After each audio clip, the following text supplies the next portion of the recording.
Hey, everybody.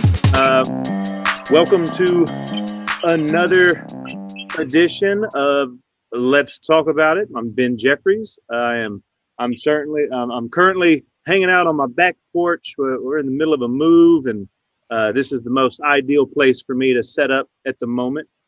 So if there's any kind of background noise or anything like that, I apologize, but it is what it is. With me today, I have Cody Wolfrum. Cody, introduce yourself. Hey, what's going on, y'all? I'm Cody Wolfrum. Recently just turned 35 a few days ago.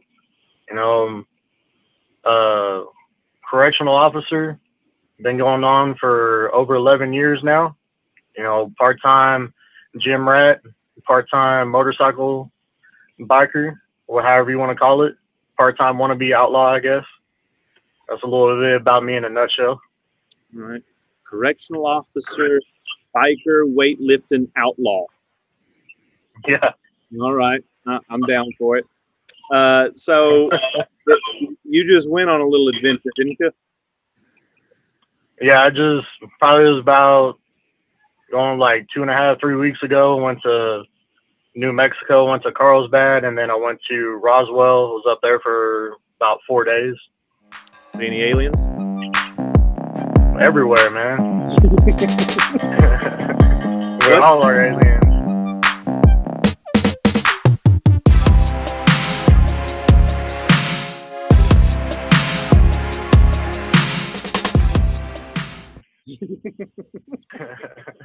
We all are aliens. What's it We're like? all aliens, man. Yeah, I thought there's a fair argument for that, I think. What was it like on the bike? Is pretty peaceful? Did you find yourself longing for the comfort of your truck at times, or what? How'd that work? You were on it for several days on end, right? Yeah, I mean, I didn't miss a truck at all. Riding around on a bike is, therapeutic. I know it's kind of corny to hear that.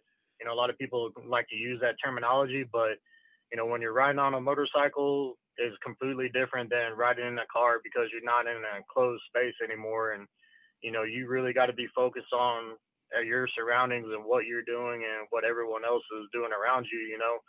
And it kind of just puts a different perspective on everything as you're going by. You pay more attention to the scenery and what's going on. It's just allows you just to completely forget about everything else, because if you don't, serious things can happen, accidents and death and things like that. But I mean, it's probably the best thing I've done for myself, in the last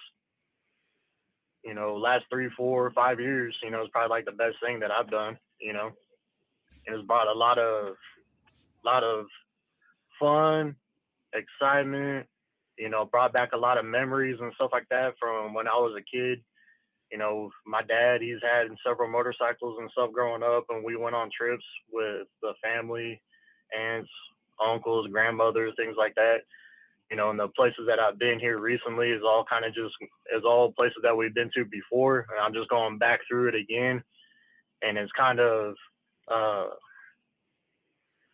it's pretty interesting because I've been to these places, but the fraction of what I remember to comparison to what I saw the other day is very drastic. You see a lot of stuff.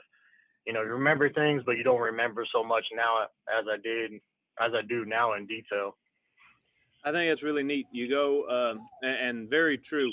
We all kind of have these memories of certain events or certain places when we growing up, and then when you revisit it when you're an adult, it's like you have a different level of appreciation for it. The sentiments that come with it, knowing that you were there with your parents or with a sibling or something, and now you're kind of off on your own, doing your own thing, and having these experiences, but you're having the experiences, but with a whole added life perspective on it. Whereas before, it's possible that you were forced into the situation, and now you're completely, this is by choice, and you're really choosing to kind of absorb everything along the way. Yeah. I mean, that's a big thing to do with it, you know, is, you know, I wouldn't say that it was like forced, but, you know, kind of like when you're in a group setting, you kind of have to go with the pace of other individuals, you know, so some things you might take longer to do, other things you want to cut back. You know, for instance, like, you know, I went to Carlsbad Caverns. That tour itself, if you were to walk everything, it takes you 2.5, 3 hours to go through that whole place.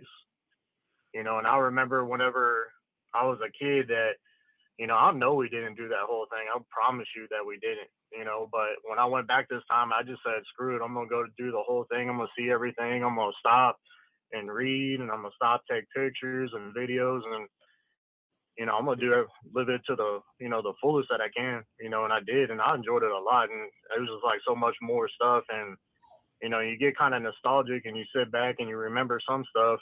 And so you just kind of think back on what you did before in the past with family. But then, you know, you think now you get to remember all this stuff later on in the future, you know? Yeah, that's fair. You know, walking through a cave as a kid for an hour feels like a lifetime. Yeah. Going there as an adult and appreciating not having to be at work or not having to deal with the normal everyday hustle and bustle of stuff, and actually seeing it as a break allows you to kind of really sink in and absorb all the little nuances of it. So that's pretty cool, man. I think that's good advice to everybody. Just try to get out every now and then and get away from things and go revisit some stuff that you've got away from, or relive a couple of old memories. That probably helps level everybody out. You probably feel more level right now than what you had before the trip. Yeah, definitely.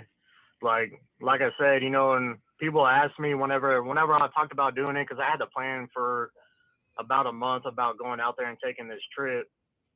And everyone was like, well, aren't you, you know, worried about going by yourself, or don't you think you're going to be bored by yourself? And I was like, you know, I never really thought about it, you know, never really came across my mind. It was just something that I wanted to do, you know, and I just said, you know, if I'm not going to do it now, when am I going to do it? You know, there's not going to be any opportune time. And that's the biggest thing that I've learned probably, I'd say, in the last like 6-7 months. There's not an opportunity for a perfect opportunity for you to go want to go and do something.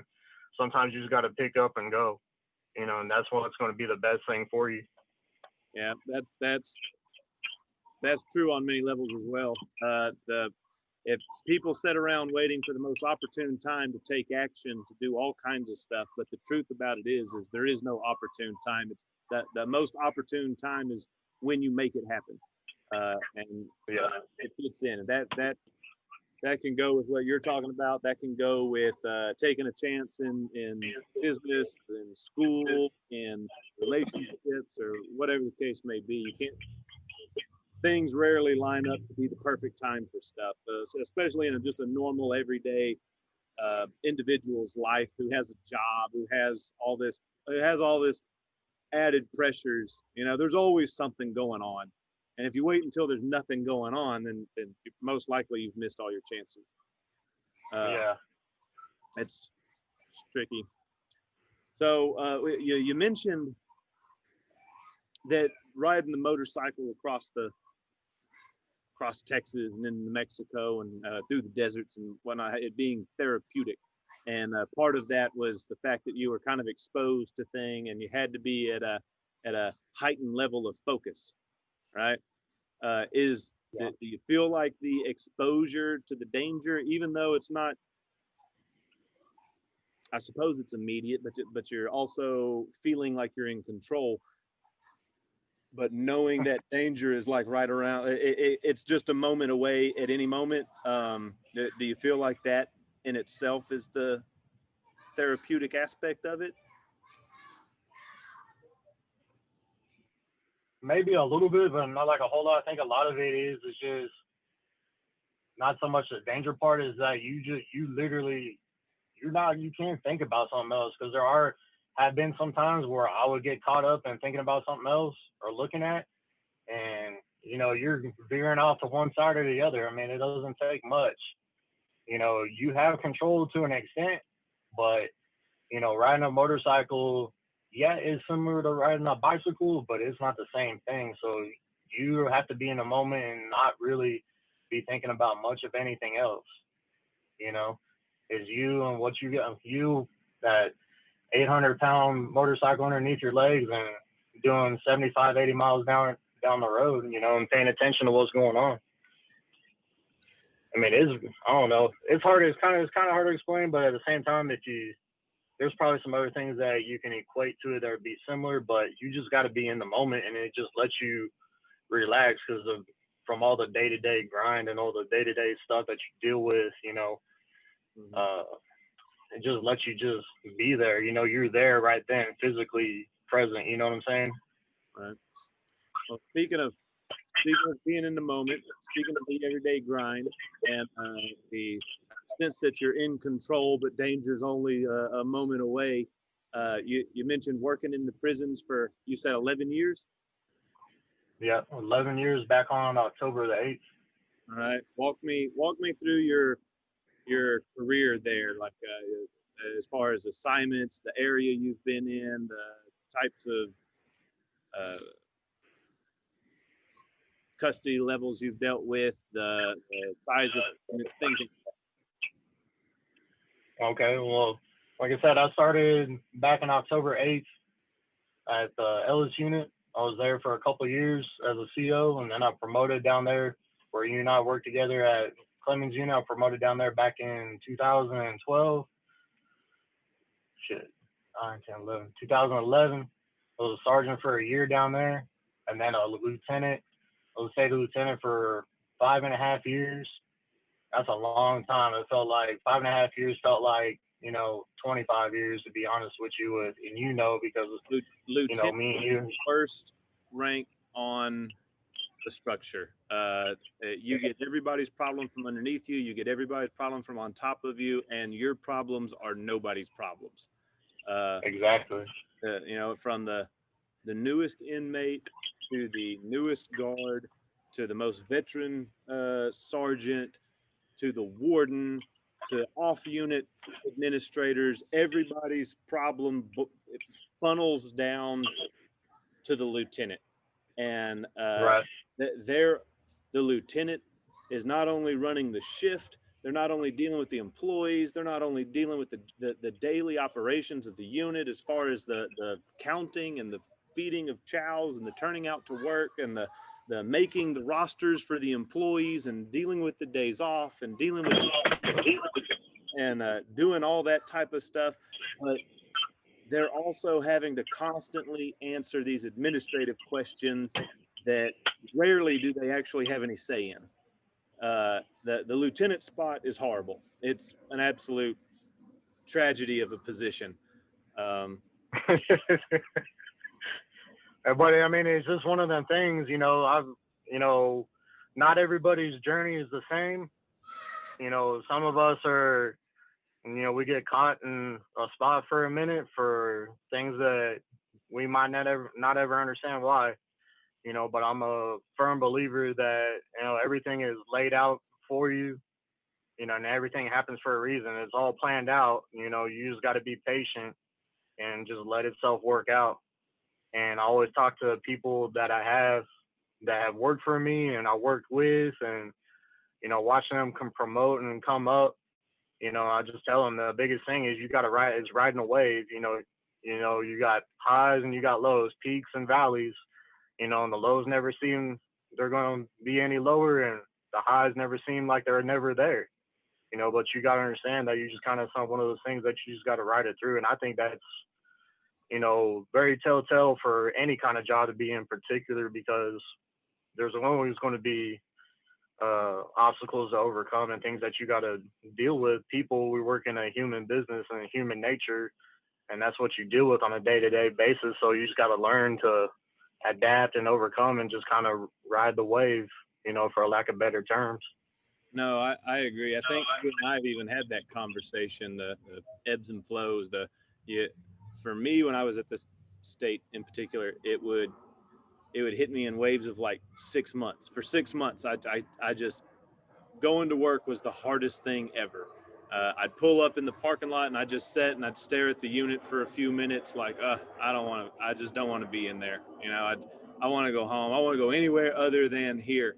I can't wait to get away from here. And then that passes and something happens, or there's a change, or I don't know. So just anything kind of changes your perspective about stuff a little bit. And next thing you know, for the next 6 months, it's like, you know what, I'm just gonna rock this. I'm just gonna dominate. I'm gonna go in there and I'm gonna do everything best way I can do it, and really try to make a difference. I'm gonna try to be there for my people. I'm gonna try to uh, make my superiors look good, and I'm gonna work on getting that next promotion, and I'm gonna do that, and then it's just it just repeats itself. That same cycle Yeah. over and over again. And you just gotta, if your goal is retirement, you just have to be aware of that and then ride it out, or until you get bucked off the system.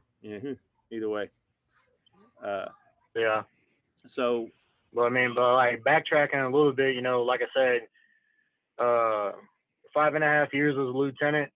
Then I moved to Beeville, was a captain there at McConnell, and then I was captain for 2 years, and then I got the job out here in West Texas at the Fort Stockton unit, which is a smaller unit out here. And then back in July, I moved out to the larger unit, Linoff.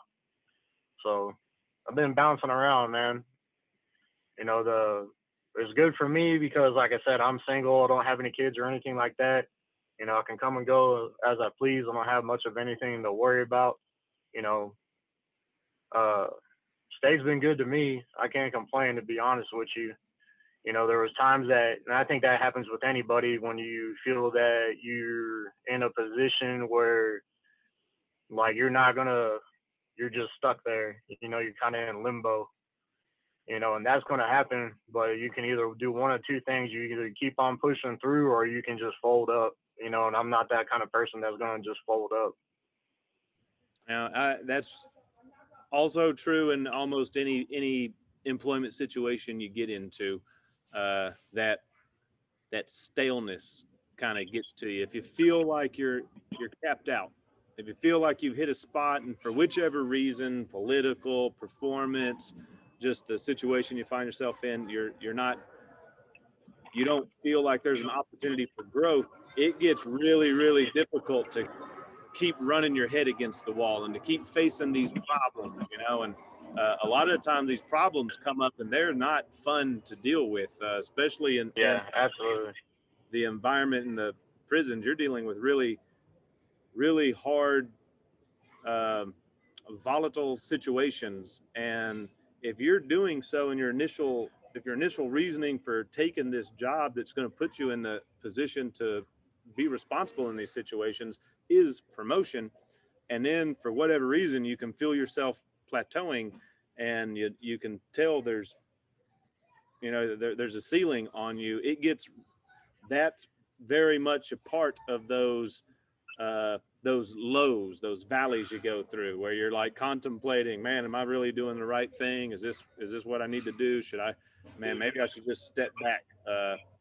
But like I said, you refocus, you regroup, you find your motivation. Oftentimes, I would find the motivation in the subordinates. I would realize that in a lot of situations, the subordinates were looking to me for guidance because they're going through their own peaks and valleys, and if they could really recognize that my attitude had diminished, and my efforts weren't all the way in there, then that was just going to pour down the chain until Yes, my sergeants were running absolutely. like that, my officers were running like that. The inmates could sense that and take advantage of it in many ways, and yeah, over time and with experience and just with personal growth, you learn how to keep that in check and kind of deal with it internally, and make sure that when you're when the spotlight's on, and when you're standing in front of your people, when you're standing in front of your subordinates, and the people that are looking up to you for guidance and comfort and stability,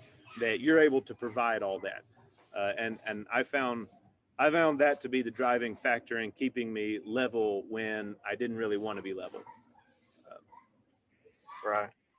so Absolutely. You got to understand that, and a lot of people have kind of have some time understanding that, and the way that we react and deal and handle with certain things, and being able to compartmentalize and spin things to the way that we need to get people to be receptive and stay motivated and things like that. It's all sits on us, all sits on a mid-level manager, your lieutenants, and shift line supervisors and stuff like that. If we're down and out and we're exuding that kind of mentality, then everyone else is gonna be receptive off of that, and they're gonna portray the same kind of characteristics too. There was a training that I went through, and most of the training I went through in the state, I didn't hold in high regards, but there was a particular lesson that they had. I feel like it was in the lieutenant command school, uh, which was, I felt a bit odd being there because I had already been a lieutenant previously, and I was coming back up, and so I was in there with a bunch of rookie lieutenants, and uh, but they they were showing a video of a riot that was fairly recent, and I can't remember the unit it was on, but they had basically lost control of the unit, and there were different officers. The video they showed you was compiled from different officers grabbing the video camera in their area and just recording what was going on and doing their best to document what was happening, right? And then at the end of it, they took all these videos and they made this kind of training video. And the one thing that stuck out to me that really made me keep focus from that point forward was there was clearly inmates all over the yard. That it was a unit that was comprised of dorms, best I could tell, and these dorms were formed around a large courtyard, and the inmates were just they were having their way with things, and the officer was in a picket in a and for those that don't know what I would refer to as a picket is a secured area in between housing locations that officers can keep equipment in, that there's an officer assigned to. They usually have controls to the doors to open and close the doors. They have they have access to different levels of communication, either radio or telephone. They might have a camera system built in there. They'll have chemical agents ready to throw if need be. But it's a very secure location. And this one officer in particular had a video camera going, and she was filming things, and you could just see chaos not only in her immediate area but beyond it. Right, you could see it out in the yard. There was fighting, there was smoke, there was tear gas all over the place. Uh, the radio was going crazy with talk, and you know as well as I do that most likely if it's a unit that's comprised of dorms, it's not what we would consider to be a large unit, um, and not 9 times out of 10 there's only one lieutenant there, uh, and this particular officer who's filming, you can hear on the radio that that the lieutenant on duty is being called everywhere. Everybody needs the lieutenant, right? And even Hmm. with three, four, five different people calling the lieutenant for different things, her only reaction to what she was seeing in front of her, which was inmates who had they had something that they were trying to knock out the glass to her area, and they were telling her, "We're going to get in there. We're going to rape you. We're going to do this. We're going to do that. Well, once we get in there, it's on, you know." And of course, she's frightened. Anybody would be. But the only course that she could think to take is to call for the lieutenant.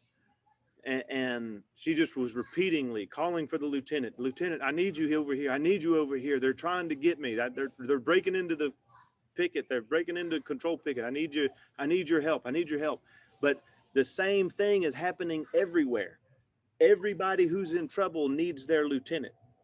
And that really just resonated with me. Like the officers that are there, we're thinking, all right, man, you're secure over here in this picket. I got this whole area I have to deal with. I have to prioritize. I have to work my way through these problems. All they know is that they're in trouble, and the one person they know to call when they're in trouble is the lieutenant. Uh, and seeing that and hearing the panic in her voice and the desperation, it really sunk into me and made me appreciate the fact that most likely the most the officers that are working for me at the moment feel that same way, whether they realize it or not. That when stuff actually starts to happen, they're going to be looking for a person to come and help them, and they're all trained to call the lieutenant. And so the poor lieutenant, he can only be one place at one time, but it's so important just to realize the level of responsibility you have to these people who look at you as the just saving grace. You're the one person who can come and help them when the world's falling down around them, you know. And I looked at that as a big responsibility. And I never wanted to let my people down. I never wanted to let my people, not saying that they were always going to be right, but if they actually needed me, I wanted them to know that I was going to do everything I can to get to them, you know? And that video really stuck out to me. Do you have any situations or pieces of training that you went through or anything like that that maybe stuck with you in a similar fashion?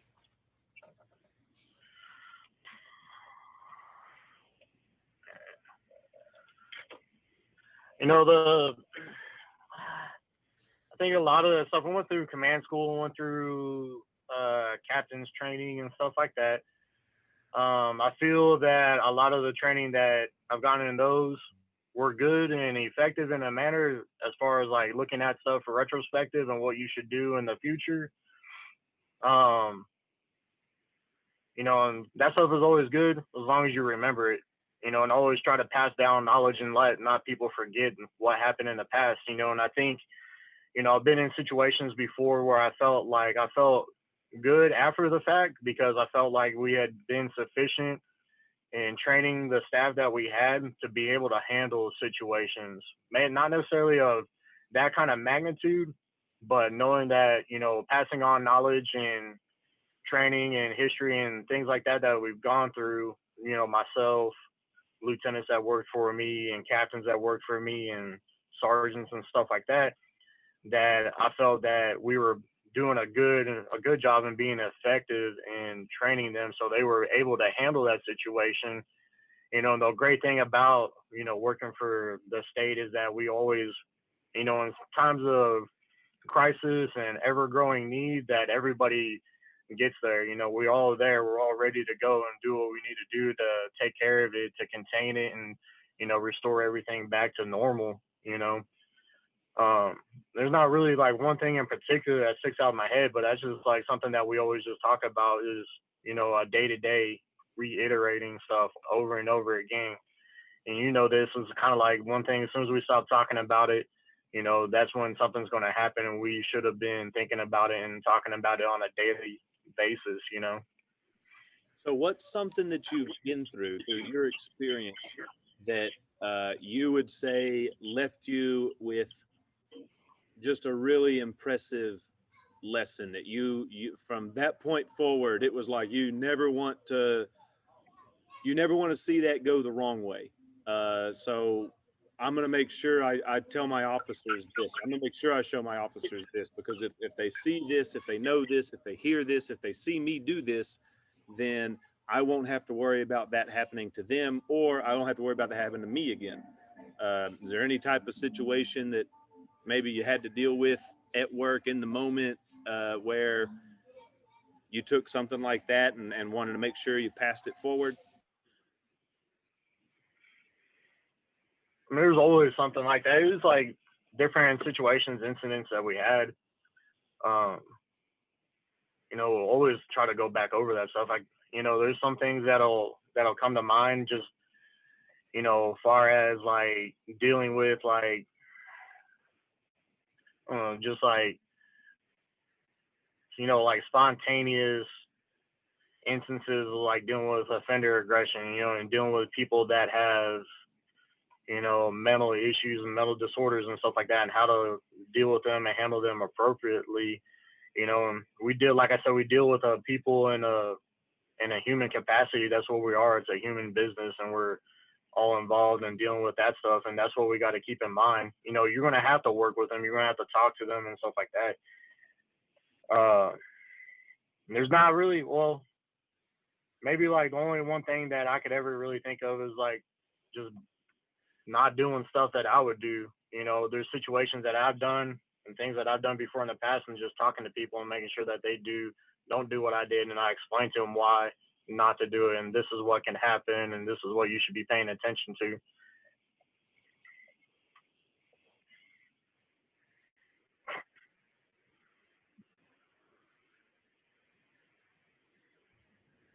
The neighbor kid started playing the radio up all loud and everything. I had to make an audible on the fly. Mad dash. Right, mad dash to the back. That's right. Man, there were a few situations that I was in that I wanted to make sure that once that never was replayed on my watch, right? Yeah.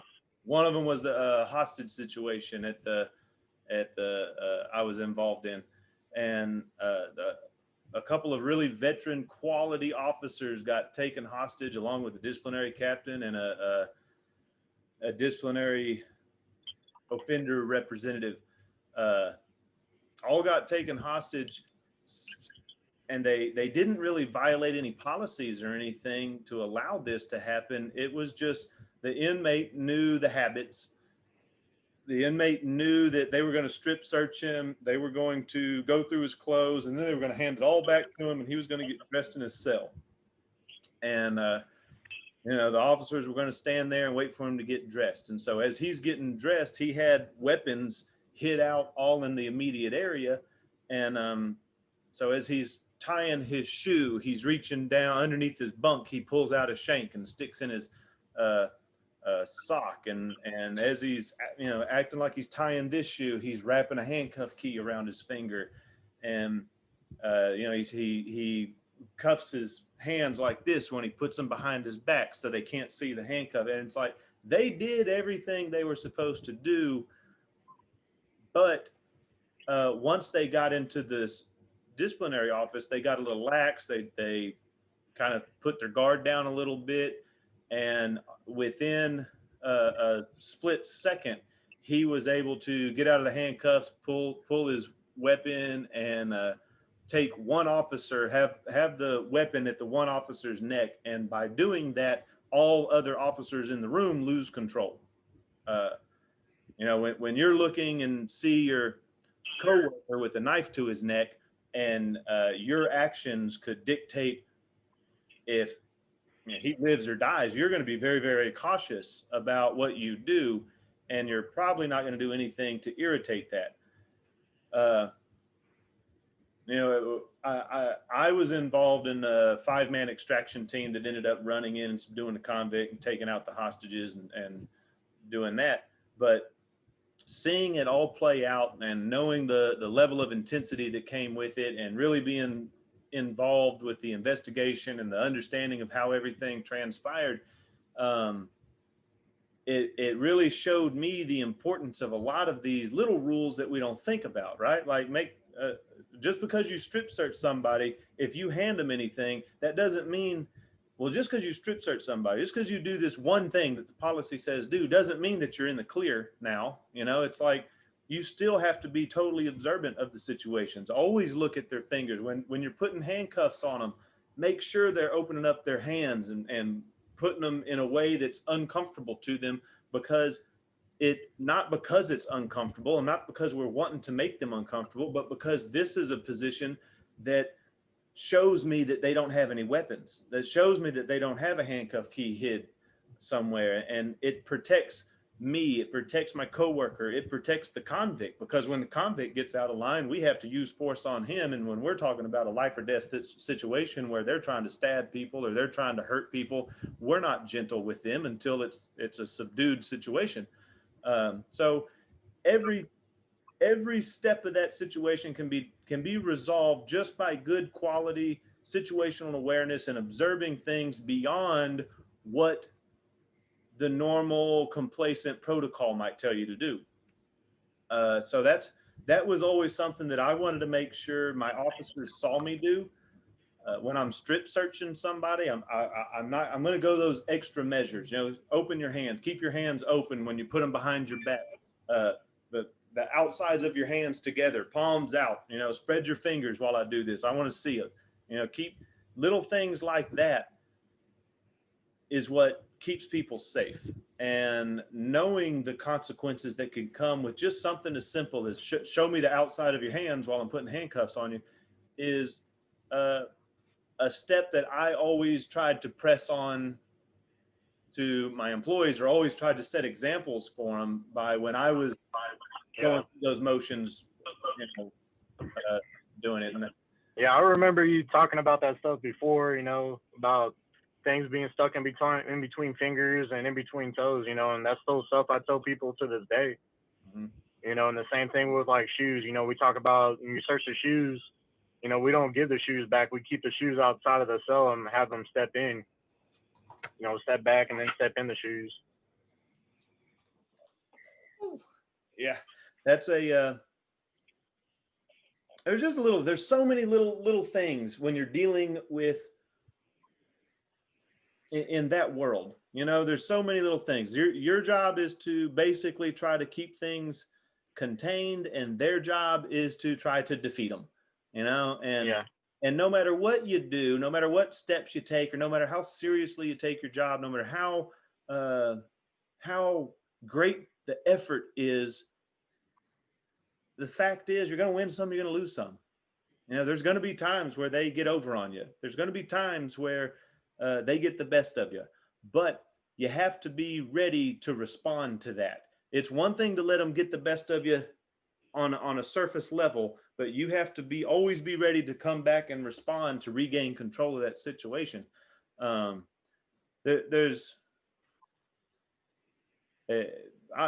I'm being honest, I am very glad that I'm away from the prisons. I feel like it's a big weight lifted off my shoulders. I haven't been really angry in years. I haven't had to fight anybody in years. I haven't collected any new scars. There's so many positives that have probably added years onto my life for exiting it. But it is a world that you get attached to. You feel like you're needed there. Like when you are removed from that environment, or like when you're taking time off, or when anything, right? Like if you go on your trip, like we were talking about earlier, and you come back, or you get word that, man, there was a riot, there was a staff assault where an officer got beat up right outside your office, your immediate mindset, the thought that runs through your head is, if I was there, I probably could have stopped that. If I was there, I could have at least got onto it real quick. Like I don't think that would have happened on my watch. I wish I could have been there to help, Yeah.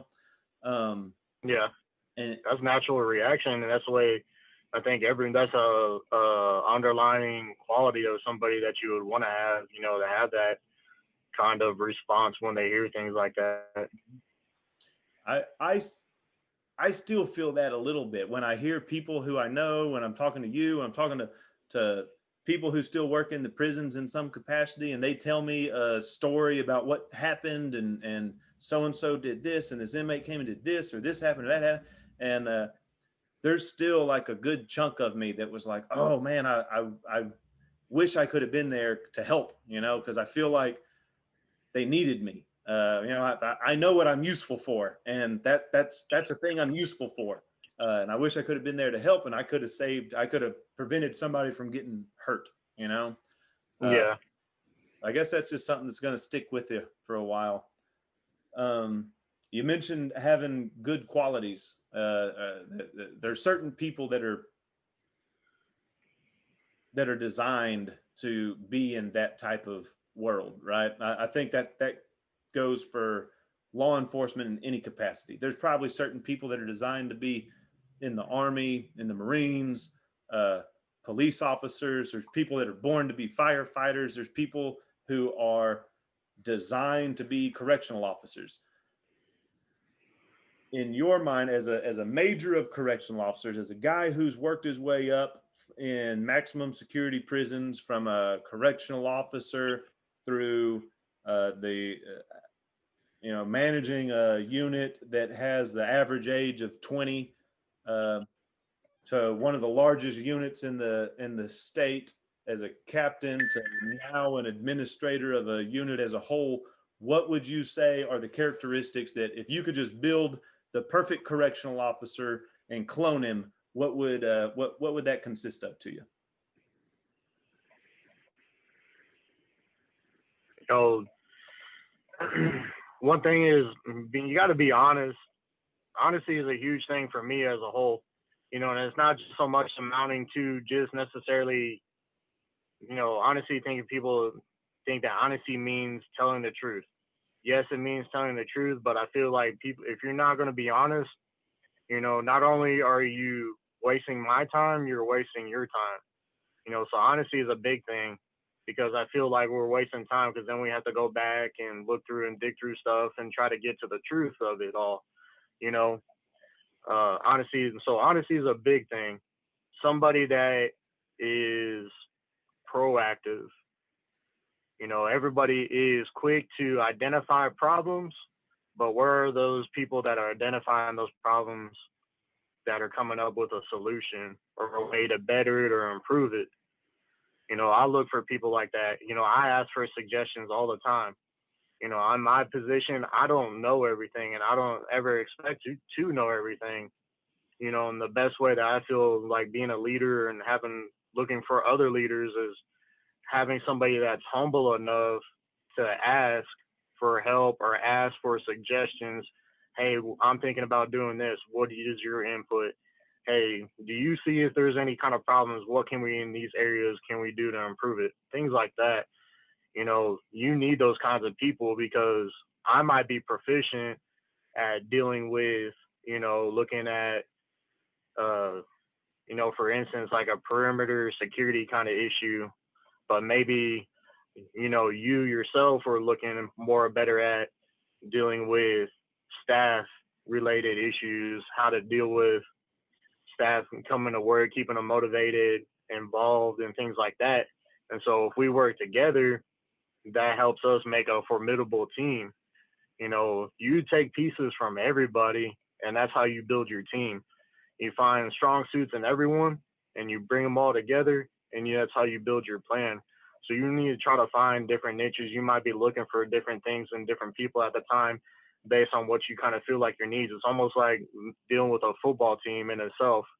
You find you somebody that's a good, strong wide receiver, somebody that has a good route running ability to complement somebody else that has just great overall speed, and you get a good tandem. And then you just start filling in little pieces here and there. You need to look, and it's kind of like, just like I said, trying to find a supervisor.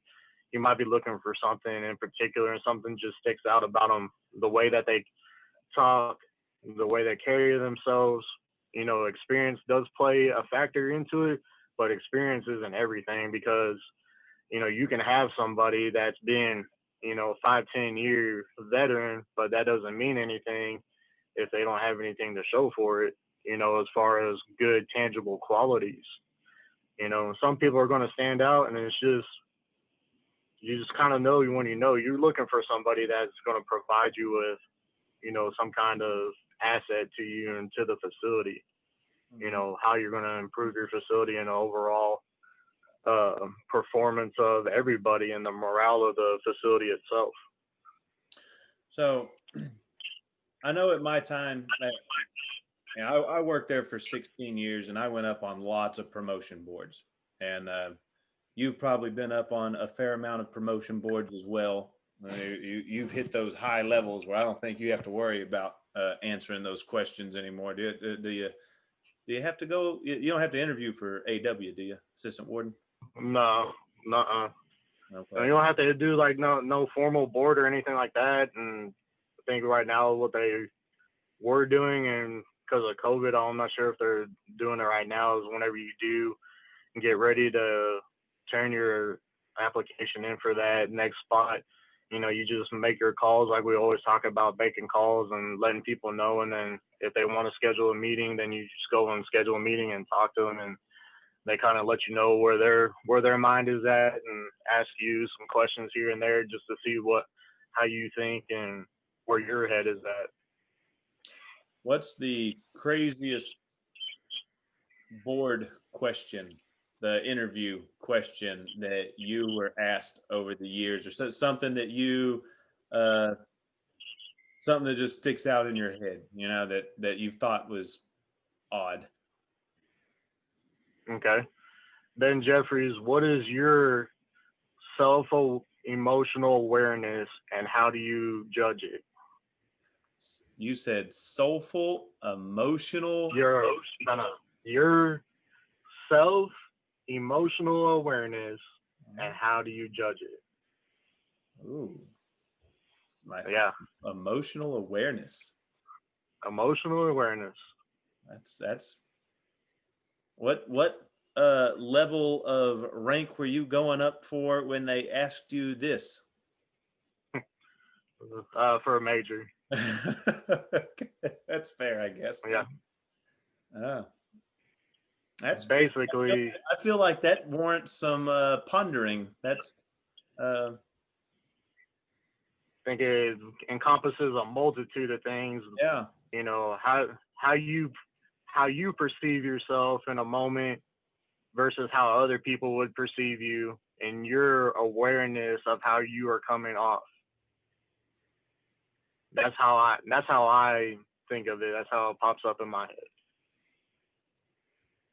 So would you ask that same question to a subordinate employee looking to promote underneath you? No. But what are some questions that you would? Let's say you have we've discussed how a lieutenant works, right?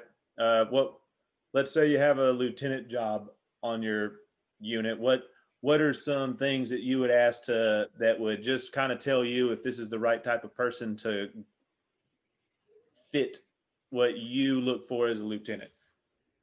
Okay. Maybe like one of the biggest things is probably like, you know, let's see, organization, and how organized are you, and how are you at effectively managing your time? Another question is, what is urgency? You know, what's the definition of urgency? How is it related to work? How do you go about, you know, prioritizing things based on urgency, as this is like number one, I got to get it done right now, and this is something that I can wait till later on. You know, having a sense of urgency that I know that, hey, this is a big deal and I need to get some answers, you know, about as quick as I can, and start relaying information and coming up with a plan. You know, another thing is like like we talked about it just a minute ago, things that go on with you, and like things that are going on with you internally, how do you not let that affect other individuals? Mm-hmm. You know, how do you portray something that you might disagree with on an individual basis, but how do you portray that to get people to be on board and be receptive of it, despite having your own conflict with it? Mm-hmm.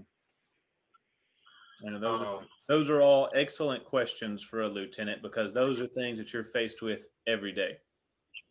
yeah, Prioritizing situations. Uh, if you have three calls where you have inmates doing different things in different places, and they want you to come to and deal with all of them, how do you decide which one to go to first? Um, what is urgent to you? How organized? Are you going to be able to clear count, do the life endangerment investigations, make sure your grievances are up, make sure your roster's good, you have a plan for overtime, your chow is on schedule, the officers are getting everything they need, and the inmates are getting everything they need, and you still have to be able to deal with the occasional use of force or emergency situation that pops up, and the request from right, administration and things. So organizing and being able to prioritize are, yeah, those are super valuable pieces right. to any mid-level manager, and that's probably true in uh, all jobs, all areas of employment. Not that those characteristics will serve you well regardless of the employment you're seeking. That's fair. So I'll one take that I had based off my employment there is looking back at it, especially being removed from it, kind of gave me a lot of time to look at things in a different manner.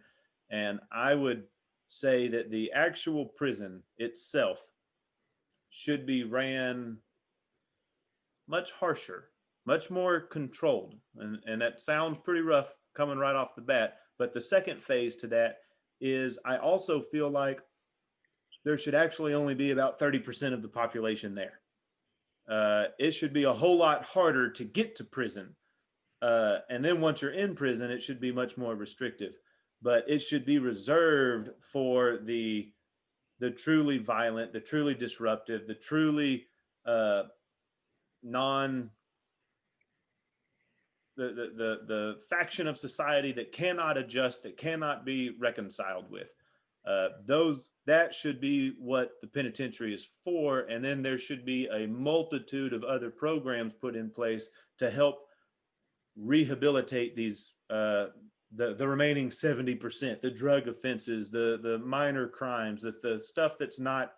I mean,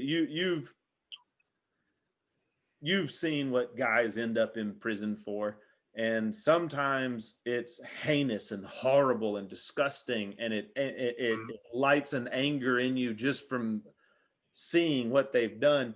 And then other times it's very confusing because you're like, well, wow, we got employees that have that. We got I can think of a guy who his whole travel card consisted of he had 3 DWIs, and he got 20 years in prison. And I'm like, man, I literally have employees here that have 3 DWIs, and that doesn't make a lick of sense to me. So Right. there's a huge discrepancy in why people are in prison, and it doesn't make any sense why both of these the both these far sides of the coin, the complete opposite side of the coin, are both put into the prison and both put on the same cell block and both given the same job and both treated the same. It just feels like that's not proper, So if I would say the prison needed to be adjusted in some hypothetical magic wand type situation, that would be my fix. I'm wondering if you have any input in that, or you think maybe I'm spot on or way off or however.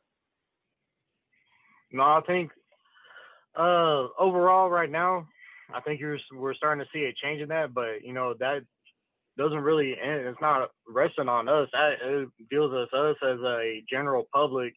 The things that we felt were important in the 1980s and the 90s and things like that.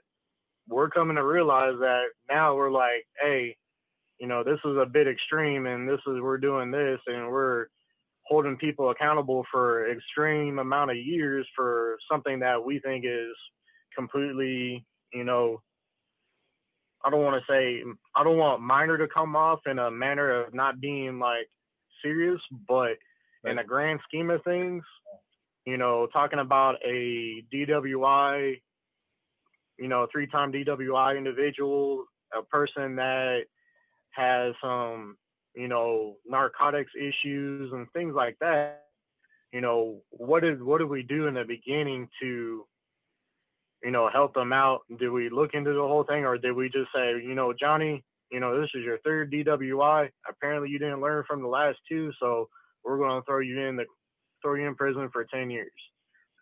We as a general public, we're not writing the bills and the laws per se, but we're putting the people in place that are speaking on our behalf that are doing that, And I think that as the years have progressed and generations have gone on, we start to go and look at things in a different kind of perspective, and we focus more on, alternative means of punishment, rehabilitation, things like that. I think that the agency itself has done a pretty decent job at that as well, as far as, providing individuals with opportunities to go to school, go to different programming, trying to teach them different kinds of things. Because you're looking at a lot of individuals that come from, broken families, bad neighborhoods, bad environments, whatever the case might be, and they're a product of their environment, and they're sitting there learning from everybody else around them. They weren't in a good situation, so they don't necessarily know, hey, this wasn't the right thing to do, but this is what everyone else around me was doing and that's what I thought I needed to do as well. Programs and things like that, I think they're all I think, to me, to be honest with you, and people might disagree, I think all programs, whatever it is, no bigger how small, how successful that they are all beneficial. If you have somebody that is affected by it and takes something out of it and learns and then changes their life, then to me, that's a success rate. We get so focused on statistics and, this is how many people that you had, and this is how many people that went through it, how many graduated, and this is how many people improved their lives, and all, but on the grand scheme of things, you had this many people that just turned around and went back to doing the same thing. You know what I mean? Mm-hmm. And that's where I feel like we're jaded as a public, because we get focused on numbers, but where's the intrinsic value? Let's talk to this person that was, having all these problems with substance abuse or anger issues or mental health disorders, and let's talk to him and find out what it is that he did or was offered to him that helped change him and helped turn his life around, Yeah, that's a big deal. I think there's a big problem with the idea on a societal level that we get a 20-year-old, 18, 19, 20-year-old rule violator. Maybe he's a drug trafficker. And the answer to that, the solution to that problem is to put this person in a maximum security prison for 5 years. And while he's in this prison, he's exposed to more developed criminals. And from, the male's frontal lobe doesn't finish developing until like 25. So that these are formative years. These are years where they're forming their ideas of the world and their ability to reason through problems. And the people that are influencing the most during these years are more developed criminals than wherever it is they were coming from. So at the end of this 5 years, you're not getting a rehabilitated person. You're getting a more developed criminal. And then everybody's very confused. And then when they get out, they can't even get an apartment. They can't get a job. They can't, there's very, very few resources out there waiting for a a young man who gets out of prison, and he might have every good intention there is to go out and try to correct himself. But, when things get really rough, you go for what you know. And if what you know is running a little, running some weed around town, then that's what you're going to do, because you're not going to go hungry, Yeah. And if you can't find any opportunity, and you can't even find somewhere that'll let you live there, then there's not a lot of there's always alternative, but I get confused on why people get confused about why the recidivism rate is what it is, and why we have the problems that we do, because our solutions help create more problems. But like you said, that's stuff that has to get hashed out through voting, and that's stuff that has to get hashed out through legislature.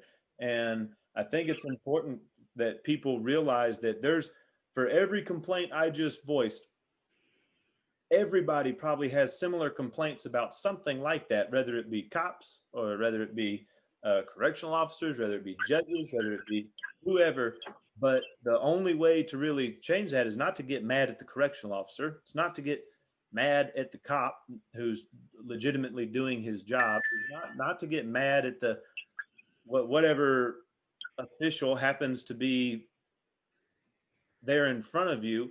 The people to be mad at are the ones that are in the state capitol making these rules, or in the, up in Washington making those rules. And the way you get back at them is to vote them out.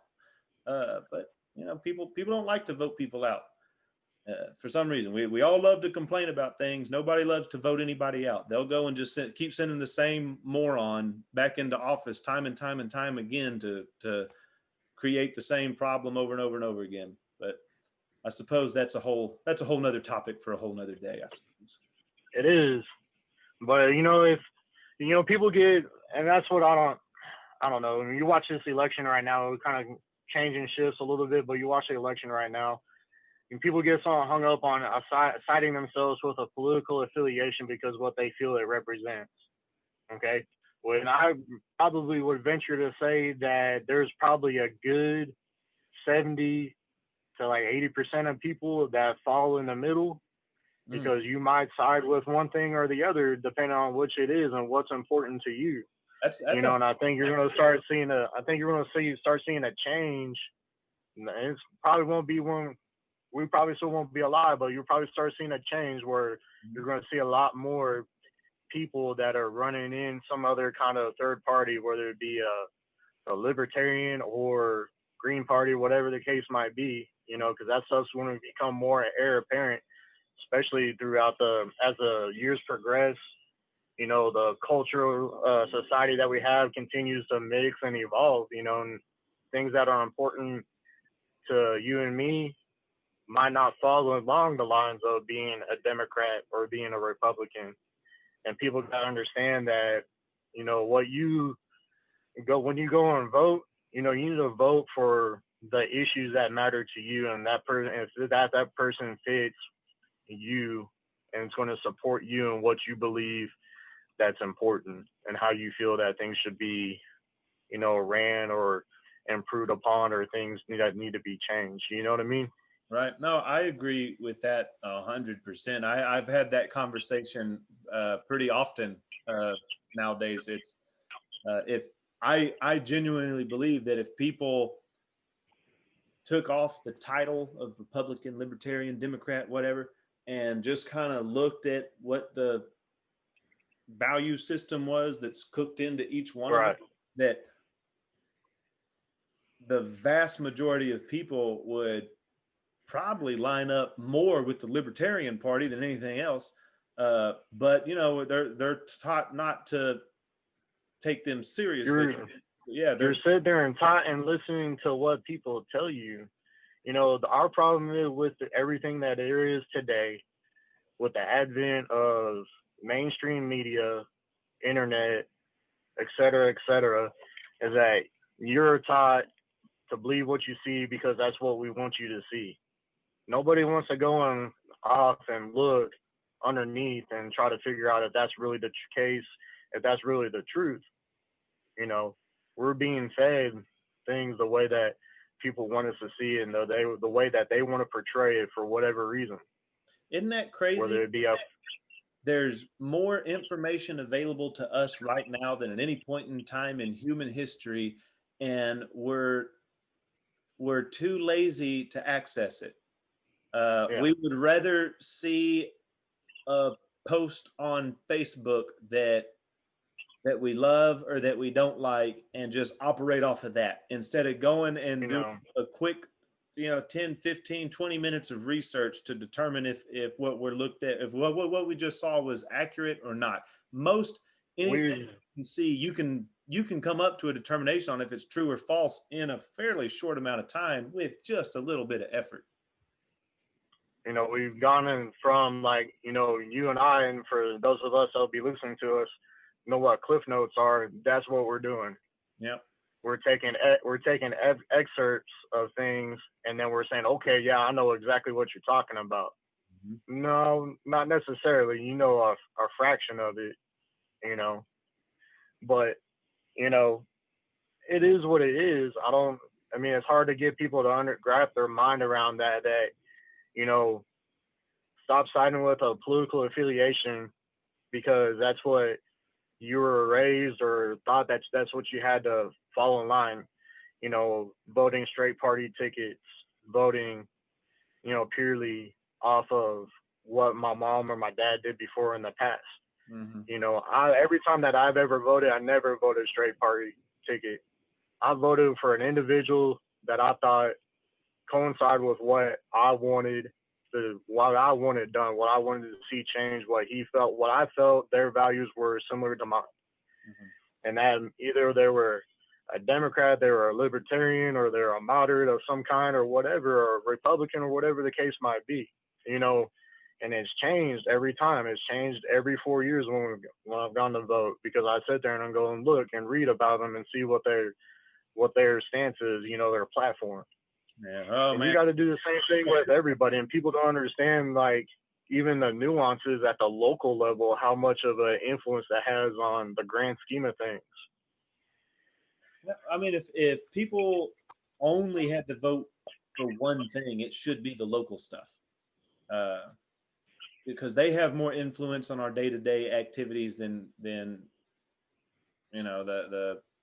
federal government. Really, the local stuff is so important, and that's really the stuff that's researched the least. But that's what we're saying, all that, and we're on the heels of an election where, if I'm not mistaken, more people have voted than ever. And if that's the case, that's great. That's, for whatever reason that people felt like that they needed to get out there and do it, man, we finally must have did something right for everyone to say, hey, I need to get out there and I need to go cast my vote, because, it finally clicked in my head that this is, critical and it's important. I believe, if I'm not mistaken, which I could be, but I'm thinking there was an increased voter turnout by like 30 million people. It was a large percent, and it was what I think is the largest percentage-wise that's ever turned out, which is to say we might be turning a corner, and people might be looking at things a little more seriously, and might be willing to do a little bit more research in the future, and that would all be good. Yep. So, we'll wrap it up here pretty quick. Before you get away, COVID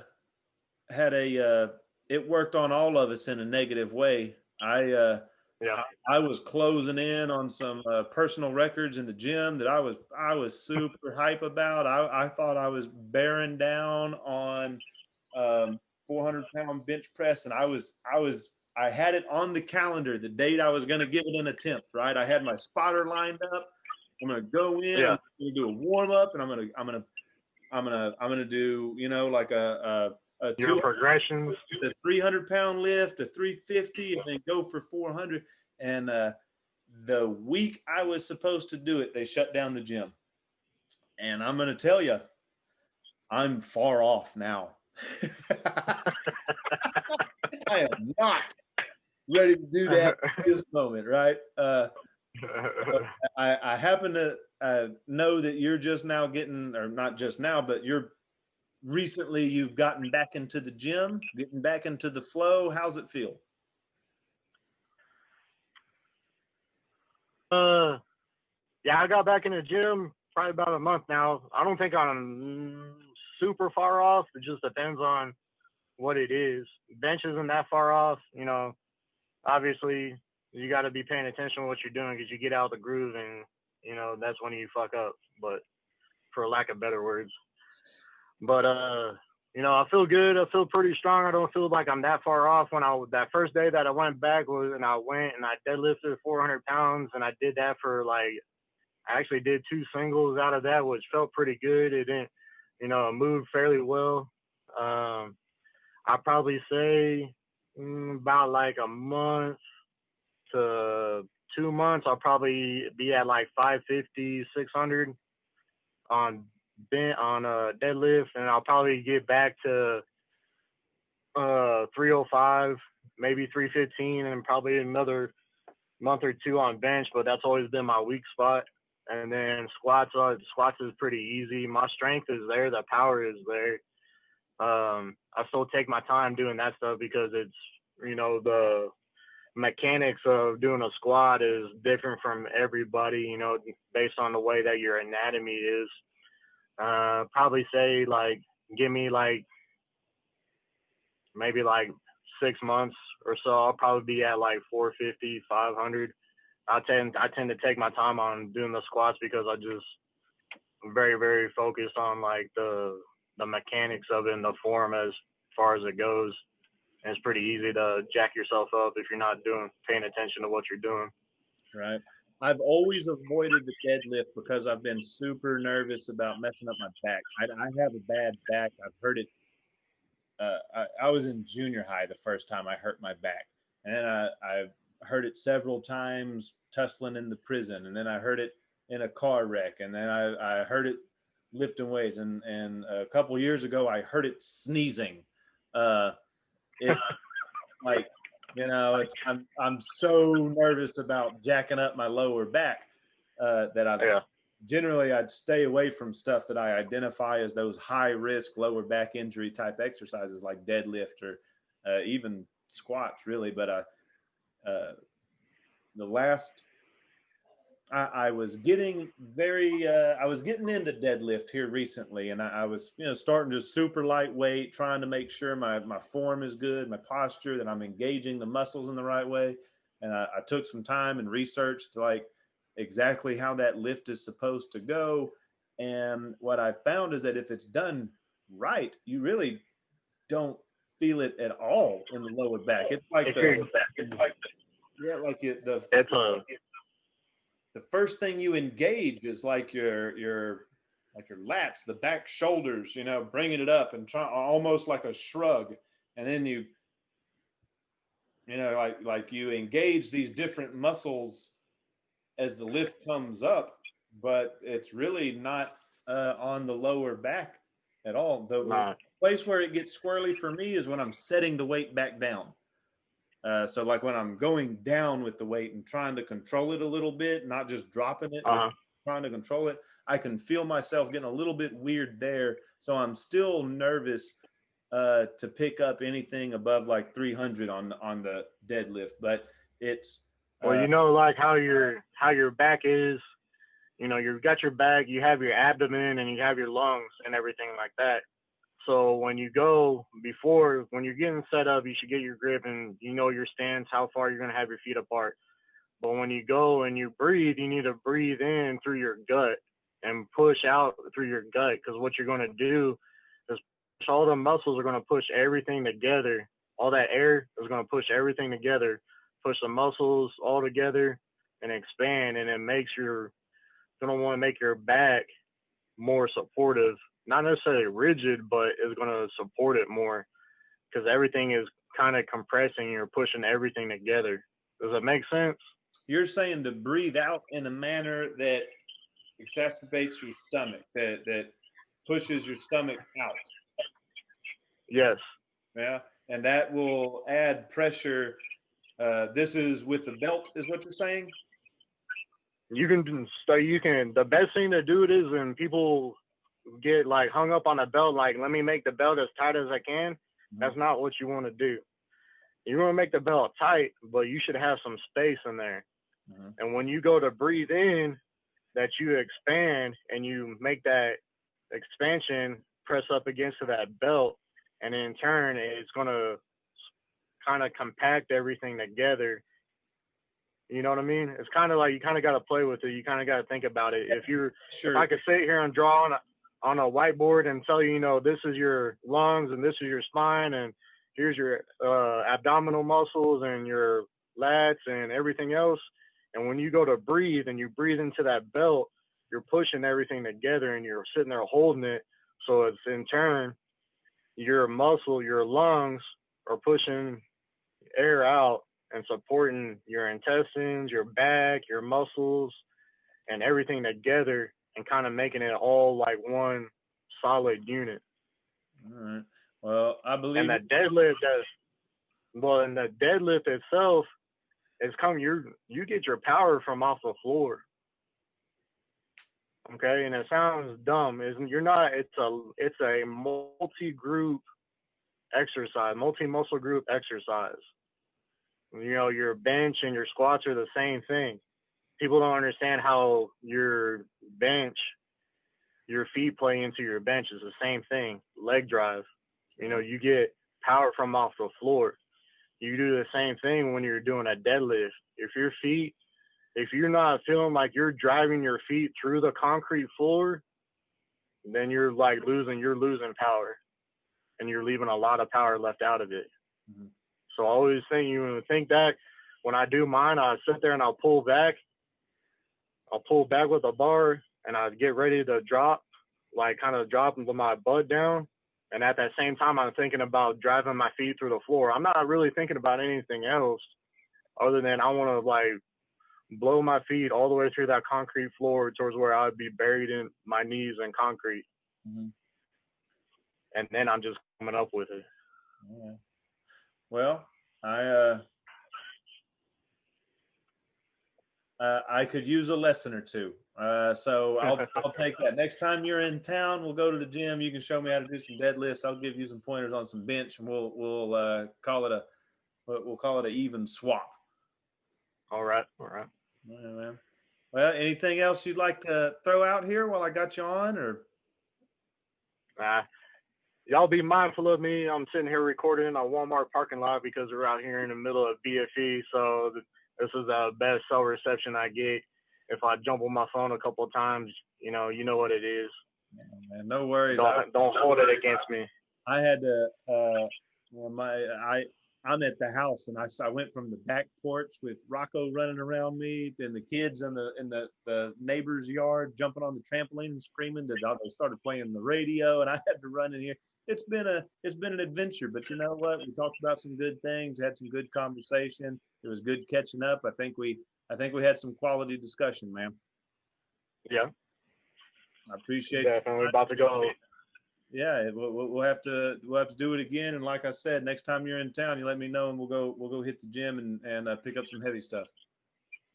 Yeah, I'm about to go hit the gym right now. I'm about to go hit the kitchen. Get back on the train. Yeah. All